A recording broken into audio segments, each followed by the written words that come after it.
Selamat pagi, siang, dan sore untuk kalian semua. Semoga kalian semua selalu dalam keadaan sehat ya.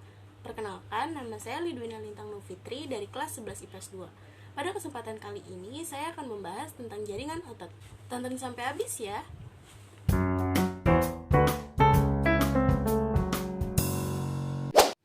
Yang pertama, pengertian dari jaringan otot. Jaringan otot merupakan jaringan yang disusun oleh sel-sel otot. Jaringan ini memiliki kemampuan berkontraksi yang tinggi, sehingga dapat menggerakkan bagian tubuh. Setiap sel otot disusun oleh bagian-bagian berikut ini. Yang pertama ada tendon. Tendon merupakan jaringan ikat yang menghubungkan otot dengan tulang. Yang kedua ada epimysium. Epimysium merupakan jaringan elastis yang mengelilingi lapisan terluar otot. Selanjutnya ada fasciculus. Fasciculus merupakan bundelan serabut-serabut otot yang terdiri dari sarkolema sebagai membran otot. Di dalamnya terdapat sarkoplasma serat otot atau myofibril disusun oleh satuan-satuan yang lebih kecil berupa miosin dan aktin. Miosin merupakan bagian myofibril yang berukuran tebal, sedangkan aktin berukuran lebih halus. Kedua bagian myofibril ini disebut juga dengan myofilamen. Aktin dan miosin inilah yang menyebabkan sel otot bersifat kontraktil dan mampu berkontraksi. Pada setiap myofibril terdapat beberapa daerah sebagai unit fungsional yang disebut sarkomer, yaitu unit pita I dan pita A, garis M dan garis Z, serta zona H. Pita I hanya mengandung aktin dan menghasilkan daerah terang pada otot kita.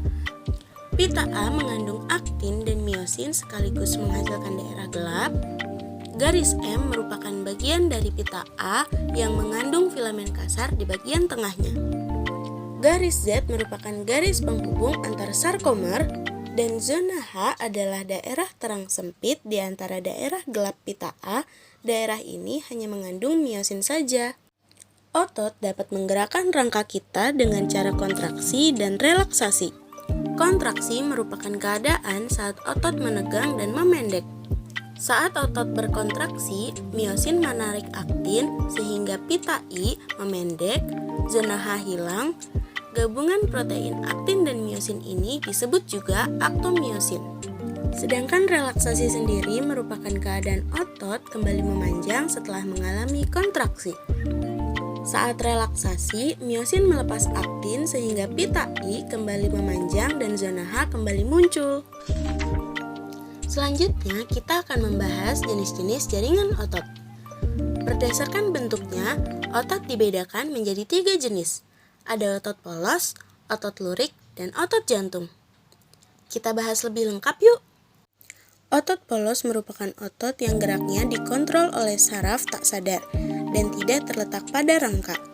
Otot polos ini menyusun organ-organ dalam tubuh dengan struktur berbentuk gelendong dan memiliki satu sel yang terletak di tengah.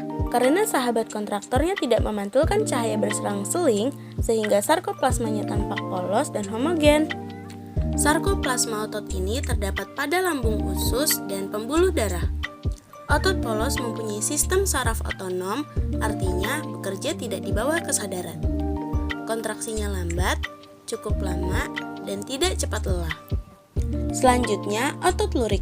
Otot lurik merupakan otot yang terletak pada rangka manusia dan menggerakkan rangka. Otot lurik memiliki bentuk seperti serabut-serabut halus, memanjang, dan mengandung banyak inti sel. Otot rangka disebut juga otot lurik karena serabut kontraktilnya memantulkan cahaya berselang-seling, gelap dan terang yang berjajar teratur membentuk pita vertikal terhadap poros otot. Sel atau serabut otot rangka berbentuk silinder. Setiap tepi berinti banyak yang terletak di tepi sarkoplasma. Otot lurik biasanya melekat pada rangka, bisep trisep, lidah, bibir, kelopak mata, dan diafragma. Otot rangka bekerja di bawah kesadaran sehingga disebut juga otot volunter. Kontraksinya cepat, kuat, tetapi cepat lelah. Yang terakhir, otot jantung. Ciri khas otot jantung adalah memiliki diskus interkalaris, yaitu pertemuan dua sel yang tampak gelap jika dilihat dari mikroskop. Otot ini tersusun atas serabut lurik yang bercabang-cabang dan saling berhubungan satu dengan yang lainnya. Ukuran serabut ototnya lebih kecil dari otot rangka. Memiliki 1-2 inti yang terletak di tengah sarkoplasma.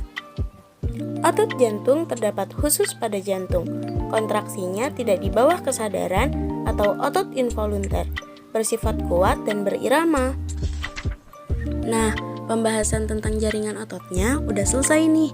Semoga apa yang tadi dibahas bisa dipahami ya. Wassalamualaikum warahmatullahi wabarakatuh.